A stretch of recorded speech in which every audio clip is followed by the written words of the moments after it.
And Gloria Loring is with me now. Gloria, I think people are going to feel very privileged to hear this story, because it's something that I think maybe you know, I certainly know, affects so many millions of people, particularly women. Yes. What happened? Yes. I was 3 years old. I've written it, but I've never actually told it out loud. So here we go. Bear with me, folks. Hold hands if you like. Bless your heart. That's why you're so good at what you do. I was 3 years old, and I was awakened by the crushing weight of my father, who was drunk, on top of me. In re-experiencing this quite later in life, felt my shoulder go numb, the side of my face go numb. I could smell the stale, sickening smell of old alcohol. You know, when somebody drinks every day, the alcohol just comes out of their pores. That acetone smell. Yeah, that terrible smell. My hip went numb. He was in a state of arousal. It kind of fractured me in that moment. A part of me broke off and just tried to escape. You know, just you separate. Parts of yourself just get shut off because you're no longer safe in the world. I remember when I heard about all those young men with Sandusky, and it just hurt my heart so much, because I just thought, you know, I know how it is to go through your life and never feel safe in your own body. That is a line that once it's crossed is so hard to repair. I remember I went to a retreat once, and they said, well, what would you like to get out of this weekend? And I said, I'd like to feel safe. I didn't even know I'd been sexually abused at that point. And two women came up and said, was your dad an alcoholic or something like that? And I said... They could sense it? Yeah. And they said, you think something happened? And I said, yeah, maybe. And they said, yeah, when you used the word safe, we know what that's about. So I think there's so many of us. Well, you're describing something specific that happens to very young sexual abuse survivors, because their body becomes the source of the distress.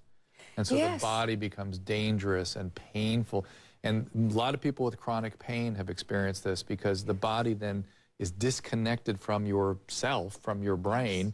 And in order for it to tell its tale of woe, it can only do it through primitive means like pain and numbness and dissociation. And sometimes uncontrollable rages, uncontrollable crying, grief that would just pour. I mean, sometimes I'd hide in a closet and just sob. And I didn't want anybody to see, because I thought, what, am I losing my mind? Is something wrong with me? And I didn't know where it was coming from. I just knew that there was a sort of low-grade agitation in my life. And I was always waiting for something to go wrong. And that's why I was such a perfectionist about everything. I was, you know, you put on the mask and people say, well, how could you be so vulnerable off stage? Well, when I was on stage, I was the Gloria. I was, you know, I had the mask. I was off stage. I was a very different person.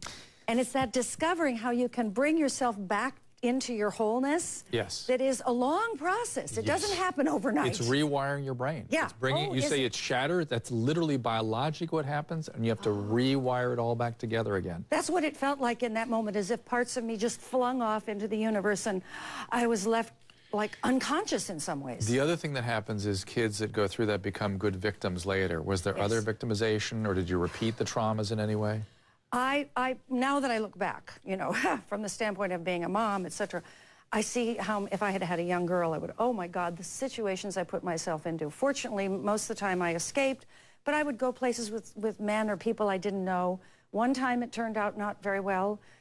This fellow had been drinking. I didn't smell it, you see, because it was familiar to me, so I was attracted to it. And he kept showing pictures of his fiancée, and he said, come on, just come up to my room with me for a minute. I'm going to get my jacket, and we'll go out and join the others. He jumped on me in his room. That's a rape. It was like it was going to be a rape, but I fought him off. And I was so traumatized, and I fought, and I had bruises and mascara running, and I was so ashamed that I couldn't tell anyone. I thought it was all my fault. You see, this is the thing that, you know, we take the shame on ourselves, and the shame colors everything we do. Well, shame is an outcome for sure, and low self-esteem from these kinds of experiences. But it's interesting, the raucous, as you told me during the break conversation we had before, was blaming women for things that were happening to them. Somebody that's been through what you've been through would, of course, take that all on and feel it was your responsibility. We got to put down the blame thrower, as my friend says. Step away from the blame thrower. Responsibility is a different thing. Once we start to see that we keep attracting certain kinds of very difficult relationships, very difficult people, difficult circumstances. If we can wake up and say, why am I doing this to myself? Instead of blaming and shaming, because we've already had enough of that. Don't blame the world. You're the only constant in it, so take it. You're the fulcrum. Figure out where it happened. Let me quickly, if I can go to Maria very quick, let's hear her question, and then we will go ahead and take a break. Maria, go ahead. Yes, I completely identify with Gloria. My father raped me when I was 4 years old. Oh. And for children, your parents are supposed to be your protectors. They're supposed to be the ones that teach you about future relationships. So it kind of breaks you, and you struggle to go through life trying to find that normal relationship. There is none of that. I have even what they call body memory. Yeah. I felt it. I feel it in my body. Yes. It completely, I have been through this, it's going to be 40 years. 40 years that I'm still trying to find my path through therapy, but that is to a child. Children are never supposed to think as adults. And Maria, your point about the people somehow think that there's got to be an explicit memory, you know, like a visual memory of what happened. No, it's the imprint it leaves on your body and nervous system. Yes, the smell. See, my therapist explained to me, you may not have the cognitive or the language skills, but you have the senses, you have the smell, you have the taste, you have the touch. Parts of my body going numb. I didn't make that up. Right. I can't make that up. I can't even do that as an actress. That's right. You know, I can't even make parts of my body go numb. All right, we're going to go back to your book and talk about coincidence. This is the book about coincidence and how it played a powerful role in Gloria's life. Did coincidence affect you? Have you been through these sorts of experiences? Maria very courageously just shared that with us, and we'll hear more of these stories. I know these are such common things, but you have to switch gears for a quick second and do Our Country Votes. I'm back with actress, singer, songwriter, and sex abuse survivor Gloria Loring. She is also the author of... I am not adding that to my resume. the sex abuse survivor. Well, whether you like it or not, I think people are going to be very moved by that. I think it's a great privilege you provided. I think it's a great privilege that people will feel very grateful for you. The book is called Coincidence is God's Way of Remaining Anonymous. Let's talk about coincidence and the effect it's had on you.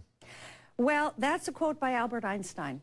And it came out of a circumstance where I was able to raise a lot of money for diabetes research, et cetera. And somebody at that moment said, well, you know, I said, isn't that an amazing coincidence? And they said, well, you know, coincidence is God's way of remaining anonymous. And I wrote it down immediately. And then I started to see that over the years, these coinciding of meaningful events would happen to me, and some amazing, mysterious ones. And I started to count up those stories, and then at some point I just knew that I wanted to share them. But it actually took me 12 years from the time I first made my notes about these stories to bring this out. And I think part of it was sharing some of these really deep secrets, because, you know, when we have shame and humiliation early on, we're so afraid of looking bad in other people's eyes. I think I've gotten beyond that now. Did that sort of spiritual experience help you in your recovery? Yes, very much so. I'm a certified yoga instructor. I started studying ancient principles about philosophies about how the mind works. So mindfulness really helped you. Mindfulness, absolutely, paying attention. I started to get in touch. You're back in your body. You were able to get back. I started to get back into my body because I would get out of my mind. I would sit quietly and I would listen and watch. Oh, there's anxiety. What's that anxiety about today? Oh, that's right, so-and-so said such and such yesterday. Okay, put it down. Breathe, put it down. And I'm able to do that now. It's been 23 years I've been doing this practice. That's your next book. Yes, it actually is. Well, it's called Lessons from a Soap Opera, How to Drop the Drama. I already started. Oh.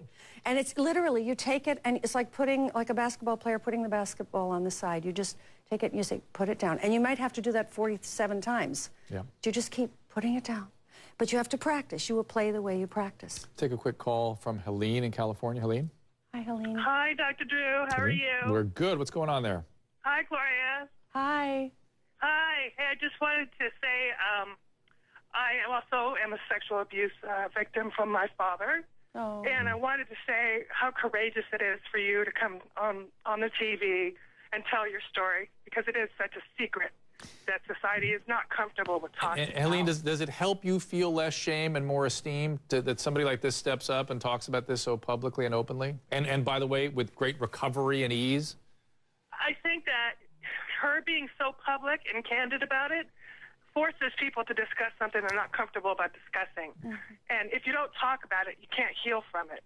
That's right. Oh, that's so true. So true. Yeah, you have to bring it out into the light. It's kind of like, oh, you're over here. It's kind of like somebody described it as the hamburger in the closet, and you keep saying, gosh, my life stinks, the room stinks, and you never open the door, and there's this rotten hamburger in the closet. And finally, when you open the door and you bring it out, you say, oh, this is awful, this is terrible. Let me get rid of this. And then I have to wash my hands. And then I have to aerate the room. You have to keep working at it again and again. And then there's the memory of the stink, you know, and you have to keep putting it down, keep reinvesting yourself in your goodness. Healing is a long-term process. It is a process. It's a daily thing. But it's possible. Got to take a break. Call us with your calls for Gloria Loring, 1-855-373-7395. Take a quick break.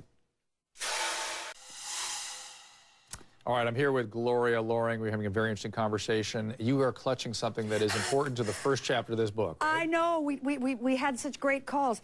This is a little card that says, expect a miracle.